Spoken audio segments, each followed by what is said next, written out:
ನಮಸ್ಕಾರ. ಮಾನವೀಯ ಸ್ನೇಹಿತರ ಒಕ್ಕೂಟ ಕೊಡಗು ಜಿಲ್ಲಾ ವಾರ್ತೆ ಓದುತ್ತಿರುವವರು ಪ್ರಶಾಂತ್ ಮುತ್ತಣ್ಣ ಕೋಳಿಮಾಡು. ಮಡಿಕೇರಿ ಮೈಸೂರು ರಸ್ತೆಯಲ್ಲಿರುವ ಶುಂಠಿಕೊಪ್ಪ ದಿನ ಕಳೆದಂತೆ ವಾಹನ ಸಂಚಾರದ ಹೆಚ್ಚಳದಿಂದ ಕಿಕ್ಕಿರಿಯುತ್ತಿದ್ದು, ಈ ಮಾರ್ಗವಾಗಿ ಮೈಸೂರಿಗೂ ಮಡಿಕೇರಿಗೂ ಅನೇಕ ಬಸ್ಸುಗಳು ಸಂಚರಿಸುತ್ತದೆ. ವಿದ್ಯಾರ್ಥಿಗಳು ಸೇರಿದಂತೆ ಉಭಯ ಕಡೆಗಳಿಗೆ ತೆರಳಲಿರುವ ಪ್ರಯಾಣಿಕರು ತಂಗುದಾಣವಿಲ್ಲದೆ ಬಸ್ಗಾಗಿ ಇಲ್ಲಿನ ಅಂಗಡಿಗಳ ಸೂರಿನಡಿಯಲ್ಲಿ ನಿಲ್ಲಬೇಕಾದ ಸ್ಥಿತಿ ಹಲವು ವರ್ಷಗಳಿಂದ ಸೃಷ್ಟಿಯಾಗಿದ್ದರೂ ಸಂಬಂಧಿಸಿದ ಗ್ರಾಮ ಪಂಚಾಯಿತಿ ಈ ಕುರಿತು ಗಮನಹರಿಸಿದಂತಿಲ್ಲ. ಅಂಗಡಿಗಳ ಮುಂಭಾಗದ ರಸ್ತೆ ಬದಿ ಮಳೆ ನೀರು ಹರಿಯುವ ವ್ಯವಸ್ಥೆ ಇಲ್ಲದೆ ಮಡುಗಟ್ಟಿ ಕೊಳಚೆಯಂತೆ ನಿಂತುಕೊಂಡಿರುವುದನ್ನು ಕಾಣಬಹುದು. ಮಳೆಗಾಲದಲ್ಲಂತೂ ಇದು ನಿತ್ಯ ದರ್ಶನವಾಗಿದೆ ಎಂದು ನಾಗರಿಕರು ದೂರಿಕೊಂಡಿದ್ದಾರೆ.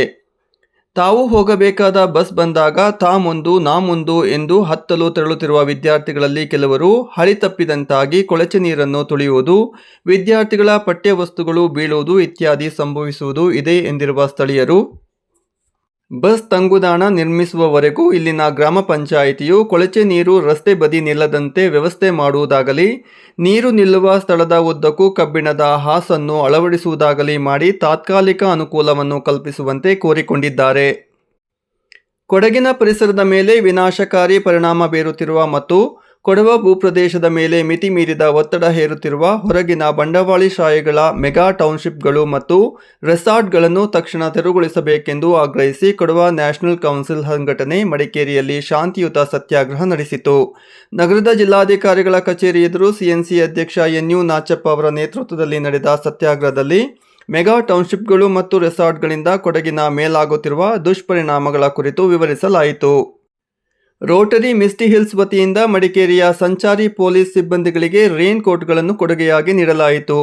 ರೋಟರಿ ಮಿಸ್ಟಿ ಹಿಲ್ಸ್ನ ನೂತನ ಆಡಳಿತ ಮಂಡಳಿ ಪದಗ್ರಹಣ ಕಾರ್ಯಕ್ರಮದಲ್ಲಿ ಬೆಂಗಳೂರಿನ 3191 ರೋಟರಿ ಜಿಲ್ಲೆಯ ಸಹಾಯಕ governor Prakash Belavadi Misty Hills ವತಿಯಿಂದ ನೀಡಲಾದ 10 ರೇನ್ ಕೋಟ್ಗಳನ್ನು ಸಂಚಾರಿ ಪೊಲೀಸರಿಗೆ ವಿತರಿಸಿದರು. ಮಳೆಯಲ್ಲಿ ರೇನ್ ಕೋಟ್ಗಳ ಭದ್ರತೆ ಪೊಲೀಸರಿಗೆ ನೆರವಾಗಲಿದ್ದು, ಸದಾ ಮಳೆ ಗಾಳಿ ಚಳಿಯಲ್ಲಿ ಕರ್ತವ್ಯ ನಿರ್ವಹಿಸುತ್ತಿರುವ ಸಂಚಾರಿ ಪೊಲೀಸರಿಗೆ ರೋಟರಿ ಜಿಲ್ಲೆ 3181ನ ಪ್ರಮುಖ ಯೋಜನೆಯಾಗಿ ರೇನ್ ಕೋಟ್ಗಳನ್ನು ವಿತರಿಸಲಾಗಿದ್ದು, ಮುಂದಿನ ದಿನಗಳಲ್ಲಿ ಸಂಚಾರಿ ಜಾಗೃತಿ ಕಾರ್ಯಕ್ರಮಗಳನ್ನು ವಿವಿಧೆಡೆ ಆಯೋಜಿಸಲಾಗುತ್ತದೆ ಎಂದು ರೋಟರಿ ಮಿಸ್ಟಿ ಹಿಲ್ಸ್ ಅಧ್ಯಕ್ಷ PR ರಾಜೇಶ್ ಮಾಹಿತಿ ನೀಡಿದರು.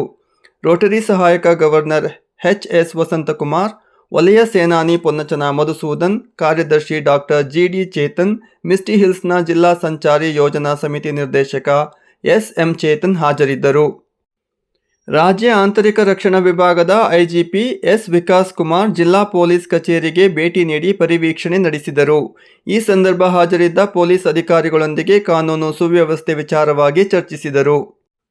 ಕೊಡಗು ಜಿಲ್ಲಾ ಕಾಂಗ್ರೆಸ್ ಅಧ್ಯಕ್ಷರು ಹಾಗೂ ಜಿಲ್ಲಾ ಗ್ಯಾರಂಟಿ ಅನುಷ್ಠಾನ ಸಮಿತಿ ಅಧ್ಯಕ್ಷರಾದ ತೀತೀರ ಧರ್ಮಜ ಉತ್ತಪ್ಪನವರು ಇಂದು ಜಿಲ್ಲಾ ಕಾಂಗ್ರೆಸ್ ವಾರ್ ರೂಮ್ಗೆ ದಿಢೀರ್ ಭೇಟಿ ನೀಡಿ ವಾರ್ ರೂಮ್ ಕಾರ್ಯವೈಖರಿಯನ್ನು ಪರಿಶೀಲಿಸಿದರು.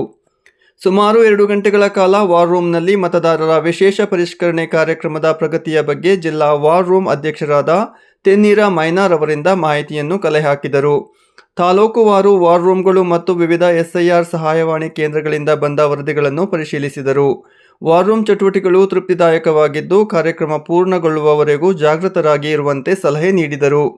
2027ನೇ ಸಾಲಿನಲ್ಲಿ ನಡೆಯಲಿರುವ ವಿಶ್ವವಿಖ್ಯಾತ ಅಜ್ಜಿಕುಟೀರ ಕೊಡವ ಹಾಕಿ ನಮ್ಮೆಯ ಆತಿಥ್ಯ ಹಕ್ಕನ್ನು ಇಂದು ಪವಿತ್ರ ಶ್ರೀ ಪಾಡಿ ಇಗ್ಗುತಪ್ಪ ದೇವರ ಸನ್ನಿಧಿಯಲ್ಲಿ ಅಧಿಕೃತವಾಗಿ ಹಸ್ತಾಂತರಿಸಲಾಯಿತು.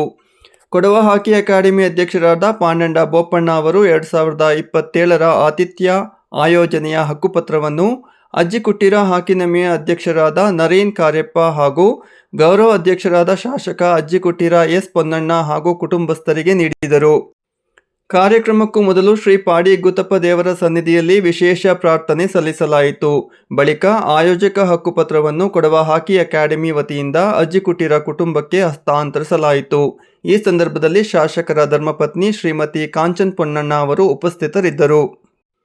ಕಾರ್ಯಕ್ರಮದಲ್ಲಿ ಕೊಡವ ಹಾಕಿ ಅಕಾಡೆಮಿ ಕಾರ್ಯಾಧ್ಯಕ್ಷ ಚೆಪ್ಪುಡೀರ ಪೂರ್ಣಚ್ಚ, ಕಾರ್ಯದರ್ಶಿ ಕುಲ್ಲೇಟೀರ ಜೇಬಾ, ನಿರ್ದೇಶಕರಾದ ಕಲಿಯಂಡ ಸಂಪನ್ ಅಯ್ಯಪ್ಪ, ಮುದ್ದಂಡ ರಿಷಿನ್ ಸುಬ್ಬಯ್ಯ, ಅಖಿಲ ಕೊಡವ ಸಮಾಜದ ಅಧ್ಯಕ್ಷ ಪರಂದಂಡ ಸುಬ್ರಹ್ಮಣಿ ಪಾಲ್ಗೊಂಡಿದ್ದರು. ಇಲ್ಲಿಗೆ ಜಿಲ್ಲಾ ವಾರ್ತೆ ಮುಕ್ತಾಯವಾಯಿತು. ನಮಸ್ಕಾರ.